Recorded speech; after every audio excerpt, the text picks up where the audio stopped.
ठाकुर विधायकों की बैठक पर अखिलेश यादव का खेला, विरोधियों को इस बार लपेट लिया, दिया ऐसा बयान, आ गया राजनीतिक तूफान, दिल्ली तक छाई चर्चा, योगी की कुर्सी को हिलाने के लिए बोली अखिलेश ने बात, मच गया सियासी गलियारों में एक बयान से हाहाकार, बीजेपी के अंदर खाने का खोल दिया इस बात ने गहरा राज। सियासी पिच पर अखिलेश यादव ने ऐसा छक्का मारा जिसने दिग्गजों को भी हैरान कर दिया है, क्योंकि इस बार अखिलेश ने न सिर्फ लखनऊ में हुई ठाकुर विधायकों की बैठक पर बड़ी बात बोली, बल्कि मोदी योगी के रिश्तों को भी इशारों में लपेटा है, जिसने सियासी भूचाल ला दिया है। उधर चाचा शिवपाल यादव ने विधानसभा सत्र में किसानों, युवाओं और महिलाओं के मुद्दे को उठाया। इधर अखिलेश ने तो योगी की कुर्सी हिलाने की बात बोल दी है, जिसकी चर्चा सोशल मीडिया पर छाई हुई है, जिसके बारे में हम आपको इस वीडियो में बताते हैं। दरअसल इन दिनों अखिलेश फुल फॉर्म में दिख रहे हैं, लगातार वो ऐसे बयान दे रहे हैं जो चर्चा का विषय बन जाते हैं। हाल ही में वोट चोरी के आरोप पर चुनाव आयोग को घेरा, तो अब अखिलेश ने ठाकुर विधायकों की बैठक पर बड़ी बात बोली है।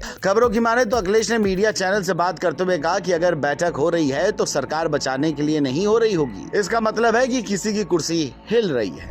अखिलेश ने यह भी जोड़ा कि 2047 तो दूर, 2027 के विधानसभा चुनाव से पहले ही बीजेपी की तलवारें खिंच जाएंगी। यानी उनका इशारा साफ था, दिल्ली और लखनऊ दोनों में हालात अच्छे नहीं और सत्ता के गलियारों में अंदरूनी खींचतान तेज है। अखिलेश के इस बयान से सियासी तपिश बढ़ गई है। ऐसा नहीं है कि पहली बार अखिलेश ने दिल्ली लखनऊ के रिश्तों को लेकर बयान दिया हो, इससे पहले भी अखिलेश यादव कई मर्तबा खुल करके दिल्ली और लखनऊ के रिश्तों पर बोलते रहे हैं, लेकिन हाल फिलहाल उनके बयान ने माहौल को फिर से गर्मा दिया है। जानकारों की माने तो अखिलेश का बयान और लखनऊ में हुई ठाकुर बैठक ने बीजेपी के अंदर खाने में भी हलचल मचाई हुई है। कहा जा रहा है कि बीजेपी पिछले कुछ सालों से ओबीसी और दलित वोट बैंक पर ज्यादा फोकस कर रही है। ऐसे में ठाकुर समुदाय का इतनी बड़ी संख्या में एक मंच पर आना अपनी ताकत का एहसास कराने जैसा है। यह एक तरीके से सत्ता को याद दिलाने का प्रयास है कि यूपी में आज भी राजपूत यानी ठाकुर वोट बैंक मजबूत है और यह राजनीति में निर्णायक भूमिका निभा सकता है। भले ही आयोजकों ने इसे सामाजिक कार्यक्रम कहा हो, लेकिन टाइमिंग को लेकर ढेरों सवाल उठ रहे हैं। आपको बता दें कि इस बैठक में कुछ ऐसे चेहरे भी दिखे जो कभी सपा या अन्य पार्टियों में रहे हैं, फिर बीजेपी में आए और अब एक नई राजनीतिक धुरी बनाने की कोशिश करते नजर आ रहे हैं। इसे जातिगत एकजुटता का संकेत माना जा रहा है, जो पार्टी लाइनों से ऊपर हो सकता है। राजनीतिक पंडितों का मानना है कि 2027 के विधानसभा चुनाव से पहले अगर ऐसे जुटान बार बार होते रहे तो ये न सिर्फ बीजेपी के लिए चुनौती बनेगा, बल्कि विपक्ष भी इस राजपूत फैक्टर को अपने पक्ष में खींचने की कोशिश करेगा। जानकारों का यह कहना है कि बीजेपी के लिए दोहरी चुनौती भी है, क्योंकि एक तरफ ठाकुर समुदाय को साधना है और दूसरी तरफ बाकी वोट बैंकों में असंतोष से बचना है। अगर ठाकुर नेताओं की ये गोलबंदी सत्ता में अपनी हिस्सेदारी और दबदबे को लेकर है, तो इसका असर मंत्रिमंडल विस्तार, प्रदेश अध्यक्ष की नियुक्ति और टिकट बंटवारे पर पड़ सकता है।